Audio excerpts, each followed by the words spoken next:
Washington Journal continues. On the screen on this Thursday morning is Congressman Tom Cole, Republican of Oklahoma. He's a member of the Appropriations Committee and the Budget Committee. We're going to talk to him about the economy, the fiscal cliff, possibility of sequestration, and the politics of all this. Thanks for being here this morning. Thank you, Susan. Well, in the green room, you heard the discussion with our audience with their thoughts on whether the economy is getting better. What do you think, and what do you find in Oklahoma? Well, Oklahoma is actually very good right now. Our unemployment rate's under 5%, 4.8. We're doing very well. I'd like to always point out we have a Republican governor and all Republican legislature, but this has been actually a reasonably good time for us, in contrast to the country, which I think is not doing well. Look, both presidential candidates agree that 8.2% unemployment certainly is too high. I think both would agree that a 2% growth rate is way too low, certainly less than the president estimated would be at this point. And anybody that's not focused on a $5 trillion debt and the speed with we're racking it up and the lack of a real effort to deal with it, I think ought to be worried about the future. So I'd say the state of the national economy is not good. The Politico notes on its front page, Hill sees flurry of fiscal cliff discussions. And let me just overlay this with HuffPost. Robert Gates, former defense secretary, blasts zealots for budget bickering, fiscal reform failure, tax raiders huddle with Ben Bernanke and budget officials on the fiscal cliff. Tim Geithner, the Treasury Secretary, pays a visit to Capitol Hill. What's the message everyone's bringing to Congress? You know, I think that we have to do something about it, but honestly, most of the people that are bringing that message also are realistic enough to know that's not going to happen until after an election. You can't make big decisions until the American people decide who the decision makers are going to be. It's unfortunate that the super committee didn't get its job done last year. I think if it had a deadline, it might have, if there was an election looming or something big. But it didn't. And, the reality is we need to deal with it. It's an extremely important thing, and I think we will deal with it. I think actually one of the few things both parties agree on is sequester would be a disaster for the economy. So given that, they just have different ideas about how to solve it. The president's plan, which he hasn't presented a plan, but effectively is to let taxes go up. He's laid out, and that's enough revenue to get rid of sequester, not to solve the long-term deficit, but you could certainly avoid sequester. The Republican plan was actually passed in May through the House, which is basically looking at non-discretionary spending, making some reforms and some reductions there, and trying to deal with it that way. So you have two different proposals, but both sides agree the outcome's unacceptable, and honestly, I think we will be able to avoid it. But it's another one of these perils of Pauline moment where we get to the last possible second before we do something. That worries and scares the markets. It should. It worries the American people. It should. And there's always the chance something can go wrong when you wait to the last minute to do something you know needs to get done. Well, let me pick up on your argument that after the election, the people will understand where power lies. In fact, then, it will be people who are lame duck members of Congress who are making these important decisions rather than duly elected in the next Congress. Is that appropriate? Well, I would prefer it not be, but actually most of the members will have been reelected. I mean, that's just the normal state of American politics. So probably a quarter at the most of the House of Representatives would not be returning to the new Congress. The president may or may not be the next president of the United States. We don't know if President Obama will be reelected yet. Two-thirds of the Senate isn't even up for election, and again, the majority of the remainder that are incumbents that are running for reelection will be there. So it's not as if this is a body that's not broadly reflective of American sentiment. We'll open up our phone lines for your questions or comments for Congressman Tom Cole of Oklahoma. He has a seat at the Appropriations Committee and then also at the Budget Committee, so lots of federal funding decisions come before him, and he's here to take your questions or comments on Congress and the federal budget and the debt and all the politics wrapped up in that. Well, Congressman, let me ask you about Medicare and Social Security, because if, in fact, there are changes in discretionary spending, everyone says that's really not where the big problems are. So how do you see Medicare and Social Security playing out? Well, on Medicare and Medicaid, really, because they come together, the Republicans have a plan that they've passed, and they've passed twice through the House. It's gotten over 40 votes, 42 if I recall correctly, in the Senate, and that's the Ryan budget. So that is a real way of dealing with it. Now, you may like or dislike the plan. The problem has been we haven't gotten a plan from the Democratic Senate. The administration hasn't presented a plan on long-term health care spending. And literally, if you're going to be running for President of the United States, you ought to put a plan on the table, and let's have a look and let's debate it. In terms of Social Security, I actually argued that we should present a Social Security plan as well. Then Chairman Ryan decided not to because he thought it was actually the one area that we might be able to compromise with the Democrats, and that laying out a plan might make that more difficult. Because really the math on Social Security is pretty predictable compared to health care. We know the main elements. We know what the population is likely to be. We know what the income is likely to be. It's much easier to project. It's politically difficult, but it's not hard to do in terms of plans. So we did that, and unfortunately that hasn't worked out. But I do think the next Congress honestly needs to deal with both these things.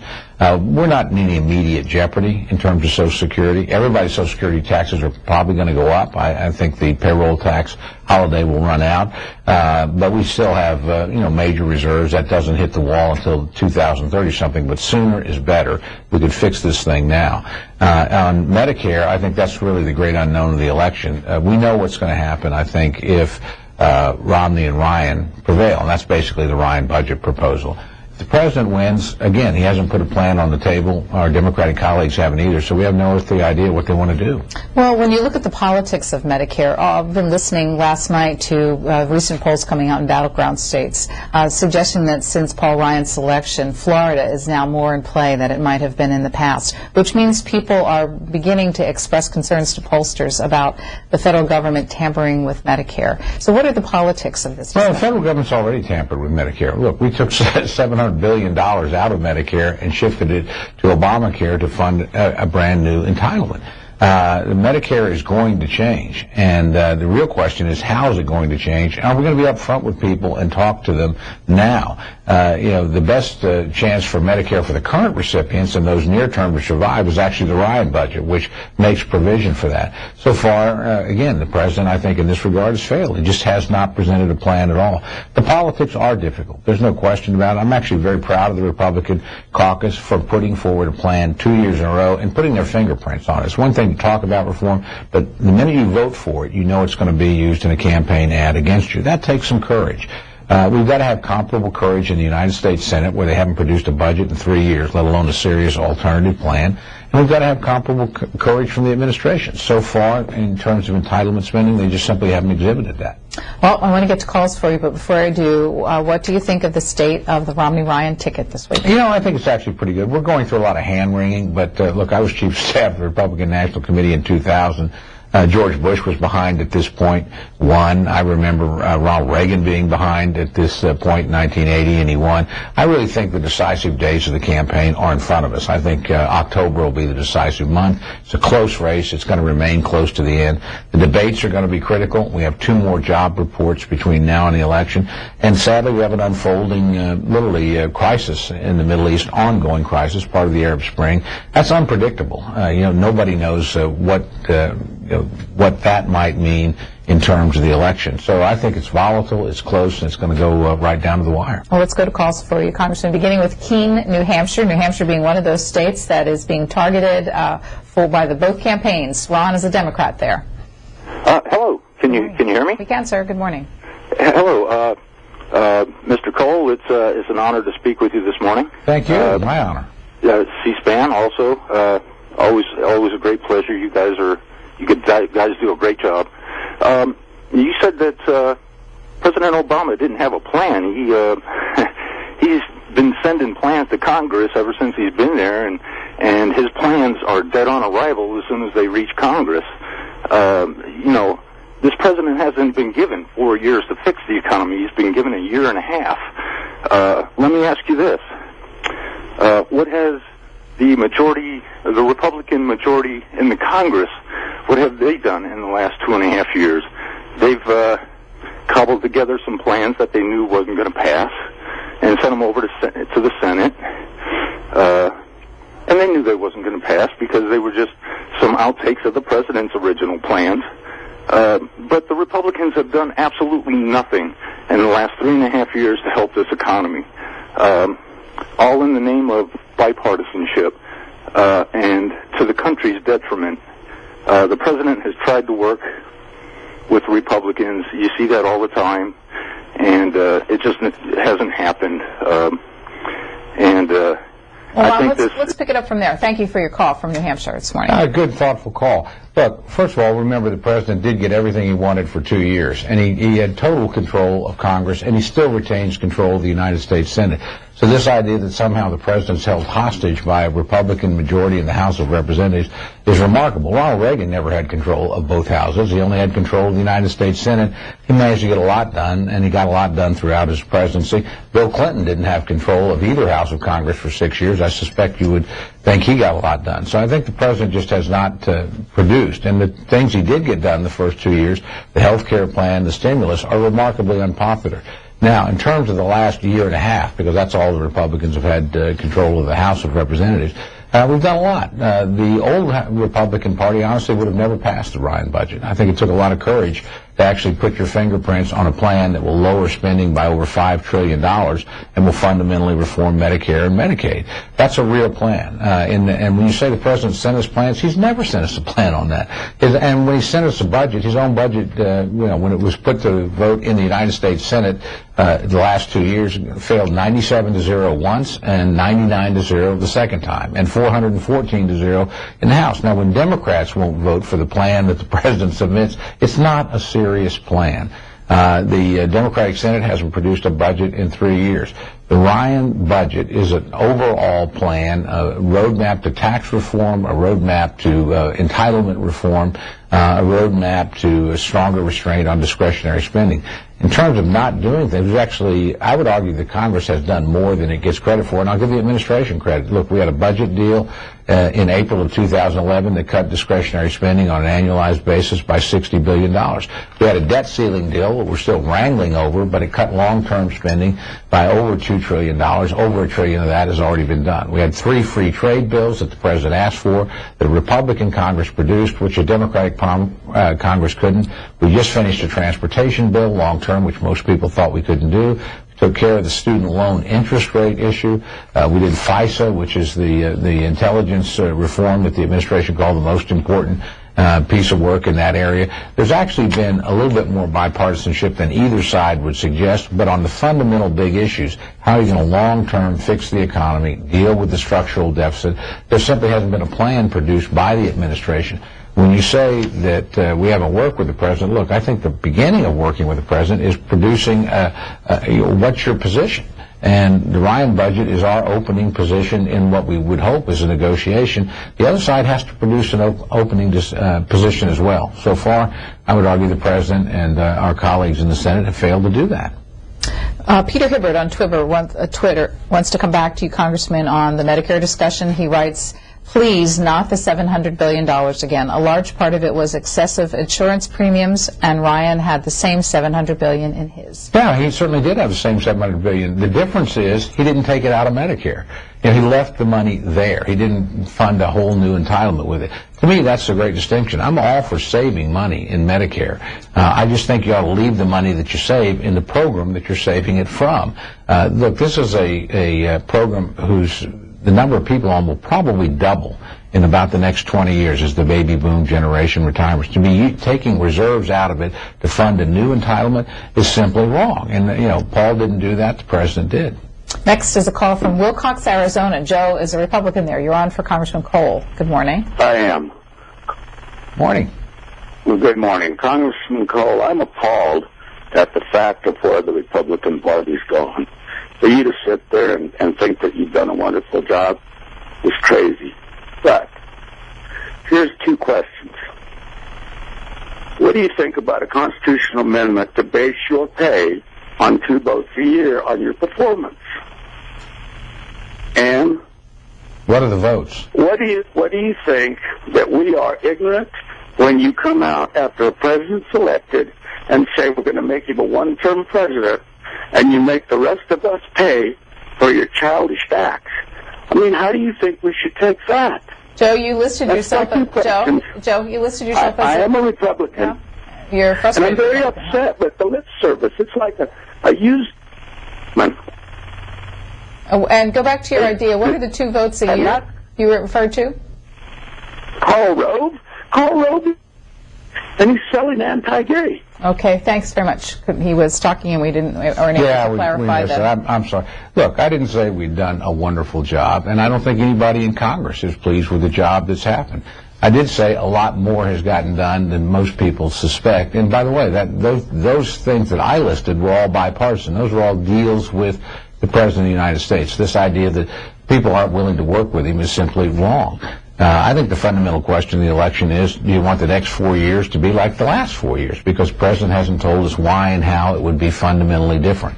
I think that's actually the most important issue in the campaign going forward. In terms of, I can't respond, frankly, to your two-vote idea because I'm not sure what the votes are.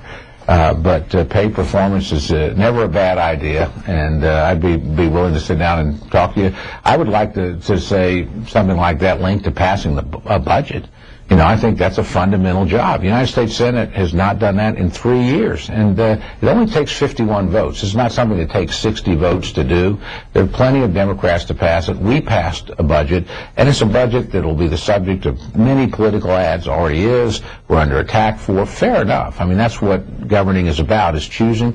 But the other side has to make a choice, and just saying what the Republicans have proposed is unacceptable without offering an alternative, I think is an abdication of your responsibility. Joseph Ramirez on Twitter wants to know, did you vote down Bowles-Simpson, and if so, why? I did. First of all, Bowles-Simpson, as Bowles-Simpson, has never been presented to the United States Congress. There was a vote sort of patterned after that. I did not vote for that. I think Bowles-Simpson has some good ideas in it. Here's the biggest concern I have. It has no plan to reform Medicare or Medicaid, and it assumes that the President's health care plan stays in place. I'm not in favor of either of those two things. If it incorporated something like the Ryan budget, that'd be good. And I'd also say, look, at the end of the day, if Bowles-Simpson is the answer, the President appointed the commission. He didn't support Bowles-Simpson. So, you know, sometimes it really does take presidential leadership. If the President has a deficit reduction plan long-term, I haven't seen it. And he certainly didn't embrace or support Bowles-Simpson. Next is a call for the congressman from Gainesville, Florida. This is Eric, who's an independent. Hi, Eric. Hi, good morning. How you doing? Morning. Hi. Several questions. Is about the fiscal cliff. Is it something that we're going to be totally concerned with, and how will that affect us as Americans? And because, you know, from what I'm hearing on Mitt Romney's secret video is that if he's president, then there's going to be a gain, and he said in his own words that, you know, he's not going to have to do anything, and then we're going to see a gain from that just by him being president. And so it seems crazy that, you know, if he's elected president, we're going to see a gain. And yet this other caller, like he stated earlier, is that McConnell from day one said that he's gonna block anything that the president does. And so if he's gonna do that, we see that there's nothing getting done. But then Mitt Romney's president, and he says, you know, without even doing anything, there's going to be an increase. And this is crazy. I can't believe we're actually living in America, and I'm hearing this. And you know, good thing this secret video came out because it shows who he really is. And, all right, Eric. And let's get a response from the congressman there. Well, first of all, I'm not sure. Look, I don't recall Mitt Romney saying me just being president will fix everything. I think he's laid out an agenda, if you will, and a lot of that is the Ryan budget that he thinks would jumpstart the economy and get things moving again. In terms of the fiscal cliff, I think you're right to be concerned. Now, I do think we'll avoid it. I do think that, again, both sides agree sequestration is bad. It's devastating to defense. But it's also difficult on a lot of domestic programs as well. And there are ways that it can be avoided. It'll be very different if you have a Republican administration coming in than a Democrat. It'll be very different, obviously, if the Democrats prevail and not only re-elect the president, but were to take both houses of Congress. But I do think we'll, in the end, avoid the fiscal cliff. But it's going to take an election to break the stalemate. Again, while a lot of things have gotten done, there are fundamental disagreements between the two parties. That's what we have elections for. Sort of like the health care issue. Look, I didn't agree with the Supreme Court decision, although I think Justice Roberts, whom I admire greatly, honestly, had it about right when he said it's not our job to protect the American people from bad decisions by their elected officials. It's their job to change that. So, you know, we're going to decide the fate of health care in the next election as well. If the president's reelected, it's going going to be very unlikely that's going to be repealed anytime soon, and it'll become part of the system. If he loses, it'll be repealed. So a lot of big decisions will be made essentially by the American people in November. Bill King says this to you on Twitter, sir. A simple yes or no question, he writes. Will the Ryan budget cost seniors $6,000 more per year, as is being reported? No.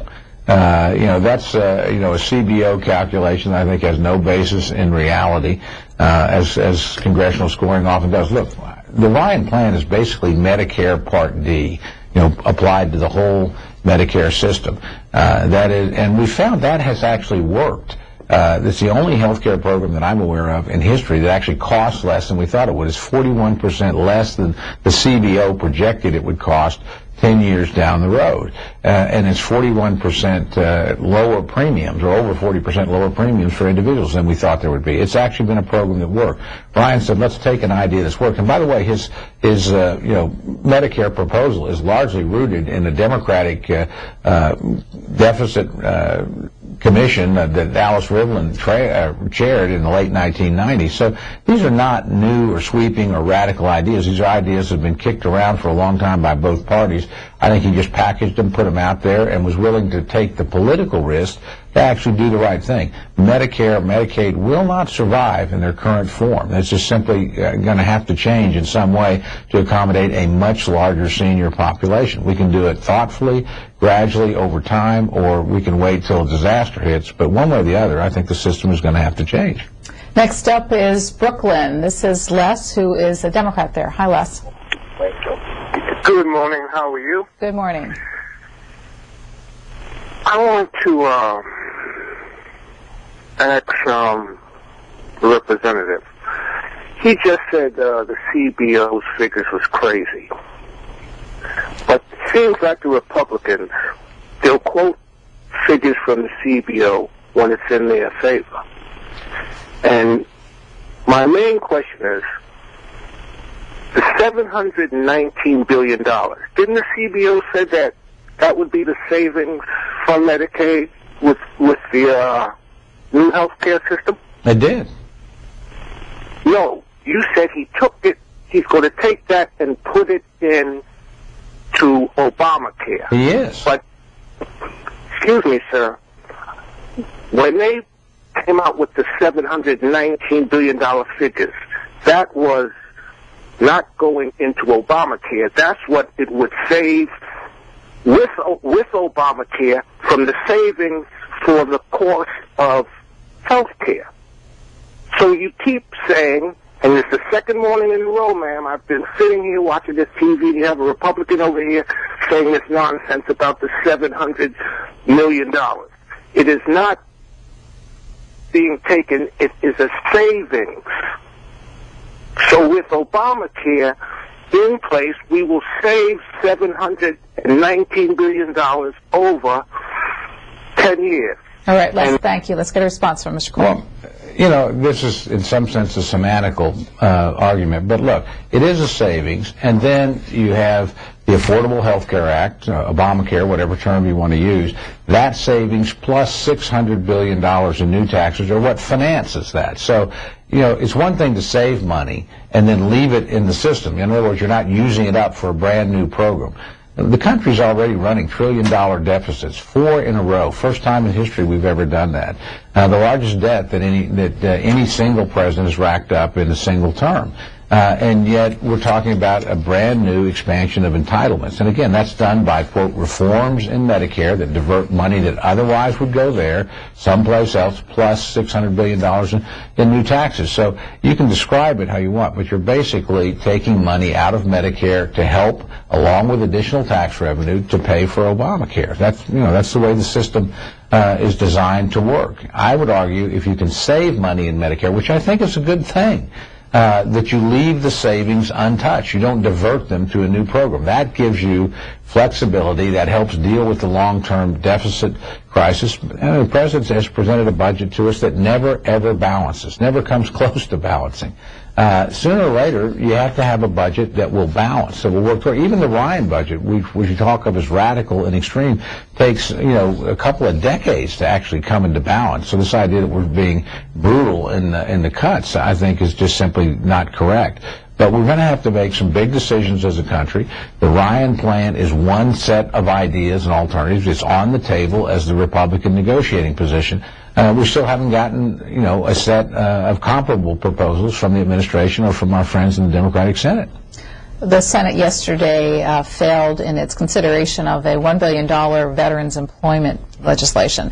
Nick Proto on Twitter is asking, what are your thoughts on the Senate Republicans killing the veterans job bill? Well, I frankly have to tell you I was pretty busy with legislation of my own, and I did not see that. Look, without commenting on the legislation, because quite honestly I haven't read it, hasn't been considered in my chamber. The two sides actually have a pretty good record on veterans affairs. George Bush increased veteran spending by 100% in 8 years. The president has done it by about 40% in his first term. We've actually cooperated across the aisle in the House and in the Senate on a job preference and tax credit program for returning veterans.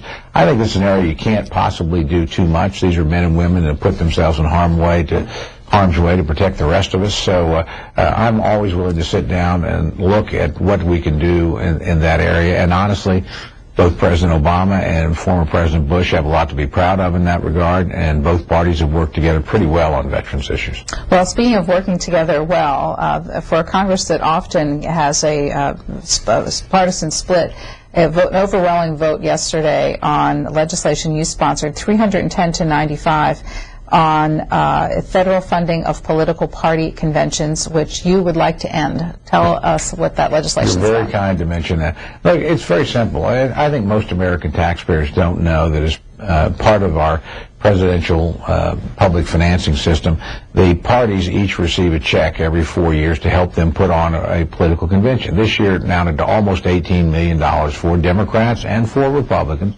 Both sides do it, and I just think that is a frivolous use of public money. Look, I used to be the chief of staff for the Republican National Committee. I helped put on a convention in 2000. I can assure you that both sides can raise the money to put on their own conventions. If they can't, they'll curtail the conventions to fit within the money they can raise. There's no compelling public purpose here. And we only do it, by the way, for Democrats and Republicans. We don't do it for the Libertarian Party or the Green Party or anybody else. So I think it's unfair. It's a preference.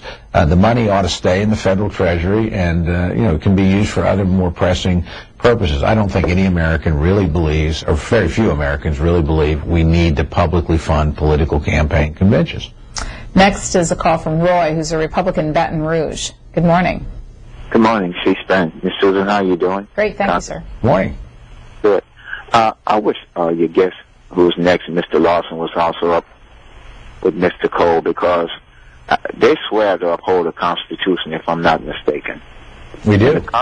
The Constitution states that it is the Congress who is supposed to regulate currency for our republic. And the Federal Reserve seized that power in 1913. It'll be an anniversary of a century. And within that century, they have bankrupted this country. We are $16 trillion in count. If the Congress would usurp their power back from the Federal Reserve, then we hold people accountable for this massive debt that is increasing. It's not too late to do this, but it's a shame. It's almost like you would take the quarterback in the huddle. If you're a football fan, here's an analogy. The quarterback gives up his right to play call. He gives it to the center. At halftime, they go down 35-0, and he gets in the locker room and he curses his center out. If the people would just wake up and demand that the Congress get rid of the Federal Reserve, then we could hold the Congress accountable both through the power of suffrage to vote them in and vote them out. If they run up a massive debt like we have, this problem would be solved in a decade. Thanks, Thank you Roy. very much.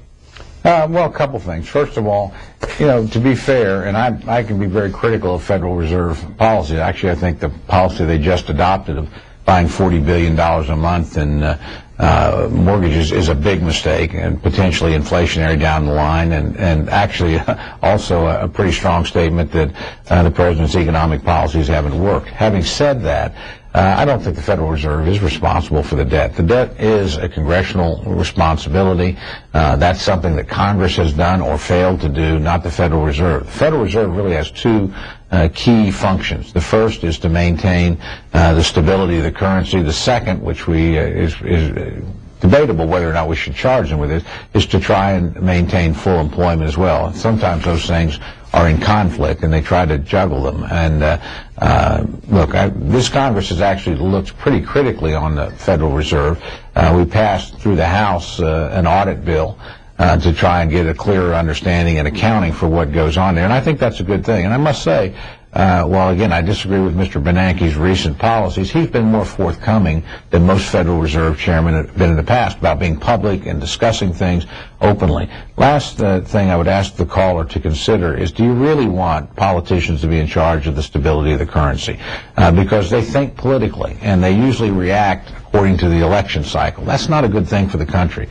I don't know anybody that is actually in finance, any banker, Democrat or Republican, anybody that works at a credit union, that actually thinks we ought to get rid of the Federal Reserve. The people in finance think it's an indispensable stabilizer in the financial system. And so it's easy to bash, it's easy to attack, it's unelected, and frankly, Congress does a lot of bashing of the Federal Reserve all on its own. But it was passed in 1913 for a reason. And that's we'd had a lot of currency instability in the course of the first part of the American experiment, if you will, and we thought this would give us a better stability. Actually, I think, well, I don't agree with every decision. It broadly has. Paul Volcker probably did more to break the inflationary cycle in the early 80s than anybody else. So it's had successes, it's had failures. But on balance, I don't think getting rid of it is a wise idea. Chris Jones comes back to you on the balanced budget concept and asks on Twitter, why does the budget have to balance? Did Reagan's balance, George H.W. Bush's, G.W. Bush's, Nixon's? Well, actually, Nixon's did initially. Look, there's a range. The budget should balance, or at least should come into balance. You can't indefinitely run $1 trillion deficits and think people are going to keep buying the debt. And right now, by the way, the biggest buyer of the debt is, in order, is the Federal Reserve itself. And that's like buying your own debt. Sooner or later, that doesn't work. And China. So we don't have nearly the latitude here that one would like to have. You have to get the fiscal house in order at some point. I think it doesn't have to balance immediately, although obviously you'd like to do that, but it needs to be on a trajectory toward balance. And you need to know that you're going to have more than enough growth and more than enough income to pay off your obligations, to meet the commitments that you've made. Right now, we don't have that. And sooner or later it will cause economic havoc. I would actually argue it's one of the things that's hurting us now. I think a lot of, quote, private money is on the sidelines, in part because without having our debt in order, they think, well, taxes or something is going to go up at some point, or inflation is going to hit. And I think that's already discouraging investment in our economy, costing us a lot of jobs. So this is something, and honestly, on a bipartisan basis, we have to sit down and get serious about. We've done this before. We did it in the 90s. We brought this thing under control. That was done in a bipartisan fashion. We need to do the same thing again. I'm hopeful after the election we'll be able to get serious about that. Dee Dee, about sequestration, asks this by email. The fiscal cliff would reduce the debt and deficit by $600 billion. That sounds like a place we should explore. Well, I think, but it would do it in a very ham-handed way. Across-the-board budget cuts don't make a lot of sense. It would also add to unemployment and potentially trigger another recession. Some estimates have been it would lead to 9% plus unemployment and would slow economic growth by, percent and a half. We're only growing at about 2% right now. So I think both sides agree, look, we need to avoid this. And this fiscal cliff was set up to be an alternative that was so unthinkable that you would actually force the two sides to negotiate, which honestly is what I think is going to happen after the election, depending on who wins. That will sort of dictate what the contours of a potential settlement are. Expecting Christmas in the Capitol? I'm certainly not making any Christmas vacation plans. Yeah, I think it'll be a very busy session. Look, if Romney wins, it might be a little less so in the sense that decisions might be postponed until the new administration, the new Congress comes in. We've already passed a continuing resolution in the House, and the Senate will as well, that will give us some financial stability until the end of March. I think a lot of big deals are going to happen, quite frankly, between the election and that point, regardless of who wins the election. Atlanta's up next for Mr. Cole. John's an independent there. Hi, John. You there, John? Hello? Yes, sir. Hi, how are you? Good. How are you doing? Thank you to C-SPAN. I think it's one of the what is not biased media. The problem is nobody mentioned it. The big problem in this country is the corruption. You have 25,000 lobbyists in the Washington. It's no matter who will be elected, they cannot do the job. And till not take care of this problem, the country just will go down. Thank you very much, John. Worried about the influence of money in Washington. Well, I think that's always something to be concerned about, and it's appropriate to be worried about it. But for people that say nothing gets done in Washington, look, the opening 2 years of the Obama administration, a lot got done. I didn't agree with it. Evidently, the American people didn't agree with it because they changed the Congress in the next election. But the health care legislation and the stimulus are huge pieces of legislation. This Congress alone, again, major budget deal, debt ceiling deal that cut some long-term debt, 3 free trade bills, transportation bill, student interest rates. This idea that things just don't get done is not true. But we do have a series of looming challenges, a impending fiscal crisis. We have all the Bush tax cuts running out at the end of the year. We have the alternative minimum tax running out. We have how we pay our Medicare providers and Medicaid providers all running out. We have the payroll tax running out. So there are big things that are going to either happen automatically or you can deal with thoughtfully. I think the election will give us some indication of how those things are going to be handled, and I think they'll be dealt with. So again, I'm not telling you the process is perfect or that we get to deal with everything that I think we ought to do in the way I would like to do it, but that's democracy.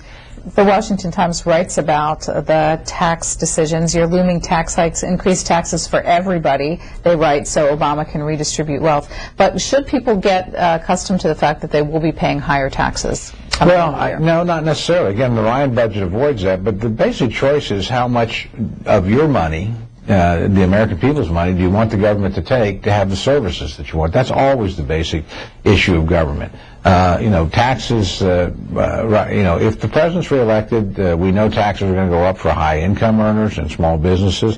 The Obama care has, hundreds of billions of dollars of taxes associated with it. Those are going to all fall into place. I think the payroll tax is going to, holiday that we've enjoyed for 2 years, is going to end regardless, honestly, of who wins the election. I don't think either side will. On Social Security? Yeah, I really believe that. Look, you can't indefinitely do that. That's a bad thing with any kind of payroll tax holiday. Sooner or later, you have to put it back on. So I don't think it really stimulates the economy in the way that you would like, but we did it. The president wanted to do that in exchange for extending the Bush tax cuts, and he got that compromise. And which, by the way, you remember on the Bush tax cuts, the president could have ended them all, or whichever ones he wanted to, in 2010. He chose not to. I think he chose wisely. It was a down point in the economy, and he asked for a couple of things in exchange, which he got, one of which was that payroll tax holiday. The other was an extension of unemployment insurance, which we clearly needed in certain parts of the country. So, the process does work, but it is not working easily right now because there's really sharp differences of opinion between the two sides. Oh, this is a tweet, and I'd like to get your reaction to. Lonnie Shoemate writes, Bush came in with a strong America. 6 years later, America was in 3 wars and almost bankrupt through fraud. The $16 trillion is all Bush's debt. No, it's not all Bush's debt. As a matter of fact, the total Bush debt over 8 years is going to be less than the total Obama debt over 4 years. Bush walked into office with a recession that began within weeks of when he got there, followed by 9/11, 8 months into his term. This idea that he, quote, got us into war, look, 9/11 got us into war. We can debate Iraq, Afghanistan. This president has actually tripled the number of troops in Afghanistan. And by the way, you have Republican support broadly to do that.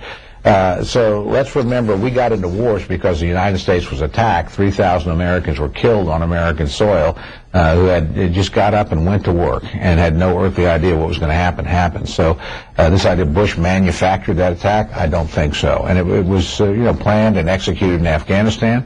Thank goodness we got Osama bin Laden. Thank goodness that Afghanistan, while it's a difficult and tough fight, at least we don't have massive terrorist training camps there with people planning to attack us. And we were on the offensive against them. So I think the pictures on the wars is very mixed. And when people say, quote, you didn't pay for it, we don't fight wars and pay for them. I mean, we didn't pay for World War II while we did it, or World War I, or Korea, or Vietnam. So I think the situation is somewhat more complex than your viewer might suggest. Next is a call from Winston-Salem, North Carolina for Tom Cole. This is Martha, who's a Democrat. Hi, Martha. Martha, you there? Last try for Martha, we're leaving. I'm sorry she waited all that time, and off she goes. So the way this scenario will work, then, Congress leaves after this week, and you will not be back till after the election. So how do you see November and December playing out? Again, I think everything will be in the shadow of what the American people decide on Election Day. The first order of business to me when you get back is to deal with the sequester. And it'll be dealt with one way. Again, I think the president basically will deal with it by letting taxes go up. He's said that. He's been forthright about that. The Republicans have passed the way they would deal with it in May, so it's not some theoretical plan. They've actually voted for it.